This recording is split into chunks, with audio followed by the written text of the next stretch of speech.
will of Dhamma, subscribe the channel and press the bell icon. आप सबने इस तरह का पात्र कहीं ना कहीं देखा होगा। इसको सिंगिंग बाउल कहते हैं। इसके किनारे पर इस तरह से अगर अब लकड़ी का टुकड़ा घुमाते हैं तो उसमें से एक खास प्रकार का ध्वनि पैदा होता है। यह ध्वनि साधारण ध्वनि नहीं है। किस तरह से साधारण ध्वनि नहीं है उसको हम समझते हैं, लेकिन आप देखेंगे ध्यान से तो आपको पता चलेगा, क्योंकि मैंने इस पात्र के अंदर कुछ पानी भरा है और उसमें 2 सिक्के भी डाले हैं। आप वो सिक्के की आवाज़ को भी सुन रहे होंगे, क्योंकि वो सिक्के में कंपन पैदा होते हैं और धीरे धीरे जैसे जैसे हम उसका घुमाएंगे तो उसमें से कंपन बढ़ते जाएगी।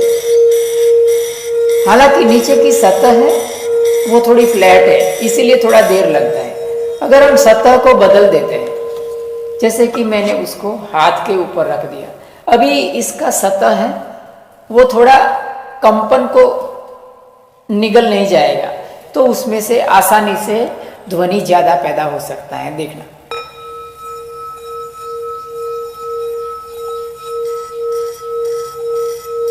देखिए इसमें 2 सिक्के पड़े हैं, उसका भी कंपन का आवाज आता है। और अगर हम उसे ध्यान से देखेंगे तो इसके अंदर जो पानी भरा है उसमें भी धीरे धीरे आप देखेंगे तो उसमें भी छोटे छोटे कंपन दिखाई देंगे पानी में भी।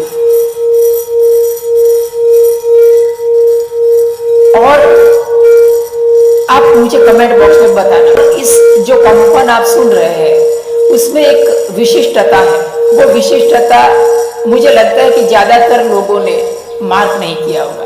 99% लोग ऐसे होंगे जो ये पैदा हो रहे कंपन की जो विशिष्टता है उसको समझ नहीं पाते होंगे।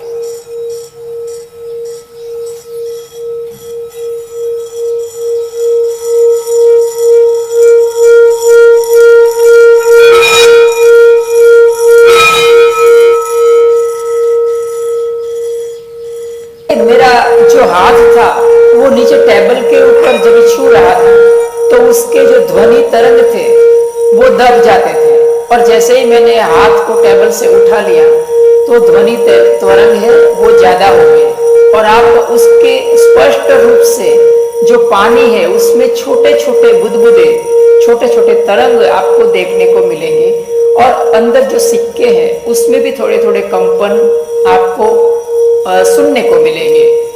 देखो ये जो एक अलग प्रकार का जो साउंड आता है वो दोनों सिक्के का है। इस ध्वनि की विशिष्टता ये है जो कि आप में से शायद किसी ने भी मार्क नहीं किया होगा। ये जो ध्वनि है वो ऑल्टरनेटिंग रूप में है, माने करंट फॉर्म में नहीं है। जैसे कि ऐसा कहें कि हम, इस तरह का साउंड नहीं है। ये एक तरह का ऐसा कहे ऑल्टरनेटिंग, मानी साउंड रुकते रुकते आता है। हम इस तरह से आता है। आप उसे गौर से सुनिए। यह एक खास प्रकार का ध्वनि है और इस ध्वनि के अंदर छुपा है भगवान बुद्ध, उनका धम्म और ध्यान का रहस्य। आपको लगता होगा और आपने कभी अनुभव भी नहीं किया होगा और ना कभी सोचा होगा कि ये पात्र ऐसे बजता है, तो क्या दूसरा पात्र भी ऐसे बज सकता है? तो देखते हैं। देखिए ये सामान्य एक थाली है। मेरा हाथ को मुझे टेबल के थोड़े ऊपर उठा के रखना पड़ता है। देखो ये छोटा सामान्य थाली है, उसमें से भी अगर आप देखेंगे तो उसमें से भी एक ध्वनि पैदा होगा।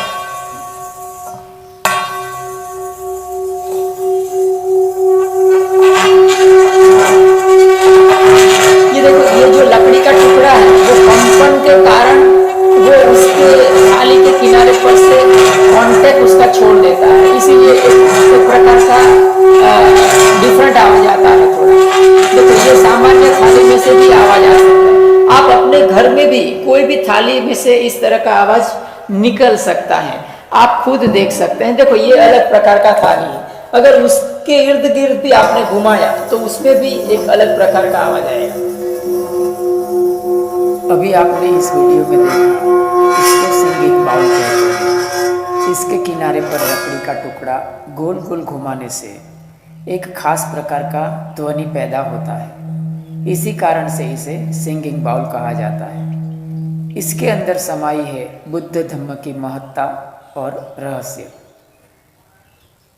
पज्जलितो सब लोको पकंपितो पकंपितो। यह सामान्य ध्वनि नहीं है। हर ध्वनि हमारे शरीर और मानस की अवस्था की तरफ संकेत करता है। हमारी भावनाएं मानस में तरंगों का निर्माण करती है, जिसे विज्ञान ने ब्रेन वेव्स कहा है।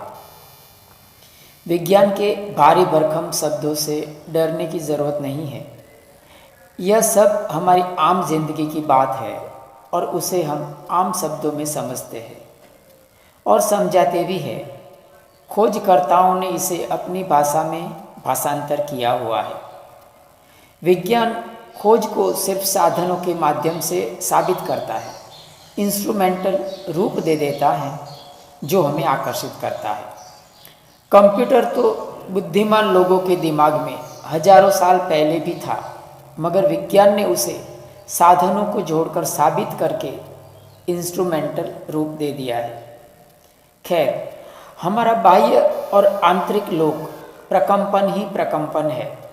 प्रकंपन का अर्थ होता है तरंग, वेव्स, कंपन।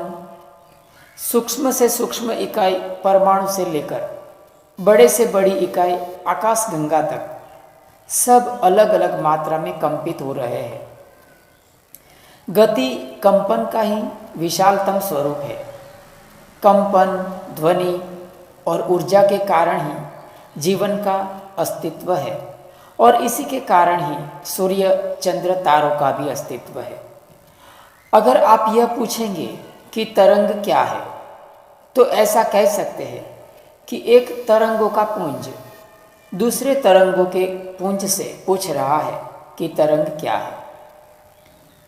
कंपन, ध्वनि और ऊर्जा तीनों एक दूसरे के साथ अविभाज्य रूप से जुड़े हैं। हर कंपन अलग अलग प्रकार के ध्वनि को जन्म देता है। विज्ञान ने अनेक प्रकार के तरंग बताए हैं। मुख्यत्वे 5 प्रकार के तरंग खोजे गए हैं: बीटा, अल्फा, थीटा, डेल्टा और गामा। विज्ञान की कहाँ गलती होती है, इस पर से धम्म और विपस्सना ध्यान का महत्व समझ में आएगा। लेकिन यहाँ एक बात समझना पड़ेगा कि क्लासिफिकेशन अर्थात वर्गीकरण जैसा कुछ होता नहीं है किसी भी चीज़ों का, चाहे भावात्मक हो या भौतिक। वर्गीकरण भ्रामकता पैदा करता है, क्योंकि कोई भी वर्गीकरण इंद्रियों की मर्यादा में रहकर किया जाता है, इंद्रियों की मर्यादा के कारण किया जाता है और यह शोधकर्ताओं की मजबूरी भी है। वर्गीकरण स्कूल, कॉलेज, यूनिवर्सिटी में डिग्री सर्ट प्राप्त करने के लिए किया जाता है। जैसे कि 3 डायमेंशन है, 4 दिशाएं हैं, 5 महाभूत, 5 इंद्रिय, 6 रस है, 7 सुर है, इत्यादि इत्यादि। ऐसा वर्गीकरण हमारी इंद्रियों की समझ शक्ति की मर्यादा दर्शाता है। डायमेंशन, दिशाएं, इंद्रिया वगैरह कितनी भी संख्या में हो सकते हैं या तो बिल्कुल ही नहीं हो सकते हैं। उसी तरह तरंगों का अल्फा, बीटा, गामा जैसा कोई भी वर्गीकरण नहीं होता है।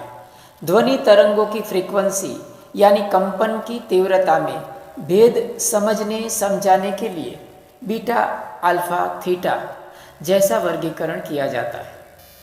ध्वनि तरंगों की तीव्रता को हर्ट्ज इकाई द्वारा मापा जाता है। उसे साइकिल पर 1 सेकंड कहा गया, अर्थात 1 सेकंड में कितनी बार कितने कंपन पैदा होते हैं। खास प्रकार के कंपन की गति खास प्रकार के ध्वनि तरंगों को पैदा करती है और उसी के आधार पर विविध प्रकार के म्यूजिकल इंस्ट्रूमेंट में कंपन के माध्यम से मधुर सुर निकाले जाते हैं। अलग अलग प्रकार के कंपन अलग अलग प्रकार की मानसिक स्थिति पैदा करते हैं, या तो उल्टा भी होता है। अलग अलग प्रकार की मानसिकता अलग अलग प्रकार के कंपन को पैदा करती है। एकाग्रता के कारण मानस में खास प्रकार के तरंग पैदा होते हैं और उससे उल्टा खास प्रकार के तरंगों के कारण एकाग्रता विकसित होती है। मन में राग, द्वेष, मोह, एकाग्रता, शांति, प्रशब्दि, प्रीति, सुख, बेचैनी, चिंता, निद्रा, स्वप्नावस्था, क्रोध इत्यादि जैसी भावनाओं के कारण मानस में अलग अलग प्रकार के कंपन पैदा होते हैं। उसी को ब्रेन वेव्स कहा गया है। सिर के ऊपर अलग अलग स्थान पर इलेक्ट्रोड्स रखे जाते हैं जो ब्रेन वेव्स को विद्युत तरंगों के रूप में रजू करते हैं। इसे इलेक्ट्रोएन्सेफेलोग्राम शॉर्ट फॉर्म में ईईजी कहा गया। लेकिन आसपास की परिस्थिति का व्यक्ति और उसके मानस के ऊपर गहरा असर होता है। बाह्य परिस्थिति ब्रेन वेव्स में कृत्रिमता पैदा कर सकती है। अगर व्यक्ति के ऊपर सुख शांति की परिस्थिति में एक्सपेरिमेंट किया जाए तो परिणाम भ्रामकता पैदा कर सकता है। एयर कंडीशन, मुलायम कुर्सी, मुलायम गद्दी, सामने वाले व्यक्ति की वाणी इत्यादि उनके ब्रेन वेव्स में कृत्रिमता पैदा करेगा और जो सर्वे किया जाता है वो भरोसेमंद नहीं रहेगा।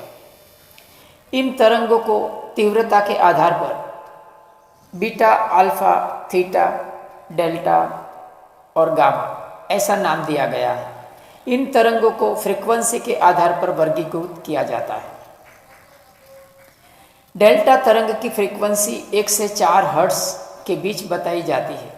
उसी तरह बीटा की 5 से 7, अल्फा की 8 से 12 और थीटा की 13 से 30 और सबसे ज़्यादा गामा की 30 के ऊपर की फ्रीक्वेंसी बताई गई है। जैसा मैंने पहले भी आगे कहा कि ऐसे वैज्ञानिक जो टिपिकल शब्दावली है उससे घबराने की ज़रूरत नहीं है। ये सब फ्रीक्वेंसी का अर्थ होता है कंपन की तीव्रता। ये 5 से 8, 8 से 12 और गामा की जो 30 से ऊपर जो फ्रीक्वेंसी है वो कंपन की मात्रा है। बस इतना ही हमें समझना है। आसान शब्दों में ऐसा कह सकते हैं कि डेल्टा सबसे धीमी तरंग है और गामा सबसे तेज तरंग है। मानी जो डेल्टा वेव्स है वो 1 सेकंड में बहुत कम बार कंपित होते हैं और जो गामा वेव्स है वो 1 सेकंड में बहुत ज़्यादा बार कंपित होते हैं। अब समझना बहुत आसान हो जाता है कि शरीर में जितनी अधिक सुस्तता और शिथिलता, मानस में उतने ही धीमे तरंग पैदा होगी और शरीर जितना एक्टिव, अलर्ट, फुर्तीला होगा, मानस में उतने ही तेज तरंग पैदा होंगे। असाधारण कार्यशील दिमाग गामा वेव्स प्रोड्यूस कर सकता है। असाधारण शिथिल दिमाग डेल्टा वेव्स पैदा कर सकता है। लेकिन कंपनों का एक छठा प्रकार भी बना सकते हैं जिसमें ये 5 प्रकार के कंपन का मिश्रण हो जाता है। यह मनोरोग की अवस्था है। एकाग्रता का तीव्र अभाव है। ऐसा तब होता है जब आदमी का मन ज़्यादा व्याकुल और बेचैन एवं चिंतातुर होता है। ज़्यादातर लोगों में मानस के तरंग ऐसे ही मिश्रित होते हैं। तरंग रिदमिक और स्थिर गति में नहीं चलते हैं।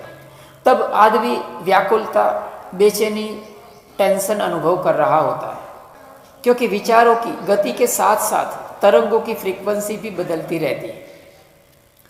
इस विषय की सबसे महत्वपूर्ण और विज्ञान को चौंका देने वाली बात यह है कि मानस में उत्पन्न होते तरंग किस प्रकार के हैं। इस बात से ज़्यादा महत्वपूर्ण बात यह है कि वे तरंग के प्रति आदमी कितना समतापूर्ण है, कितना स्थिर चित्त है। तरंग तो तरंग होते हैं, उसमें भले बुरे की कोई संवेदना नहीं होती। भले बुरे का ख्याल आदमी के संस्कारों के कारण जुड़ता है। तरंग बिल्कुल ही गुण रहित होते हैं। तरंगों के साथ राग, द्वेष, व्याकुलता, बेचैनी, अनिद्रा, एकाग्रता इत्यादि जैसी भावनाओं को कोई संबंध नहीं होता है। आदमी उन तरंगों के ऊपर अपने अतीत के अनुभवों को आरोपित करता है, अपनी मेमोरी को जोड़ता है, तब जाके ये तरंग सुखदायक, दुखदायक, एकाग्रता या अनिद्रा इत्यादि में परिवर्तित हो जाते हैं। जैसे कि सुखी हो, यह एक शब्द है। इस शब्द से एक खास प्रकार के कंपन पैदा होते हैं। इन कंपनों को सुख, दुख, नफरत, प्रेम, एकाग्रता, निद्रा, अनिद्रा इत्यादि के साथ कोई संबंध नहीं है, क्योंकि तरंग वास्तविक रूप में गुण रहित होते हैं। संबंध तब पैदा होता है जब सुखी हो शब्द के साथ आदमी की मनोवृत्ति जुड़ती है। आदमी सुखी हो, सुखी हो, सुखी हो इस तरह से रटन करते करते दूसरे के प्रति दुख की कामना कर सकता है, बहुत हद तक संभावना है। हिंसा और द्वेष के भाव से भर सकता है। इस तरह सुखी हो शब्द से मानस में जो तरंग पैदा होगी वो स्वयं के लिए भी और दूसरे के लिए भी दुख और पीड़ादायक बन सकते हैं, बेचैनी, अनिद्रा का कारण बन सकते हैं। चाहे ये तरंग अल्फा, बीटा, थीटा, गामा में से किसी भी प्रकार का क्यों ना हो। उसी तरह दुखी हो शब्द से एक खास प्रकार के कंपन पैदा होते हैं। इस कंपनों को सुख, दुख, प्रेम, नफरत, निद्रा, अनिद्रा, एकाग्रता के साथ कोई संबंध नहीं है। संबंध पैदा तब होता है जब दुखी हो शब्द के साथ आदमी की मानसिकता जुड़ती है, उसकी मनोवृत्ति जुड़ती है। अगर कोई आदमी दुखी हो, दुखी हो, दुखी हो इस तरह से रटन करते करते आदमी के मन में दूसरों के प्रति सुख शांति की भावना पैदा होती है, उसकी मनोवृत्ति बनती है, तो प्रेम की भावना पैदा होती है, तो ये तरंग सुख शांति, एकाग्रता का कारण बन जाएंगे। चाहे ये तरंग अल्फा, बीटा, थीटा, गामा में से किसी भी प्रकार का भी क्यों ना हो।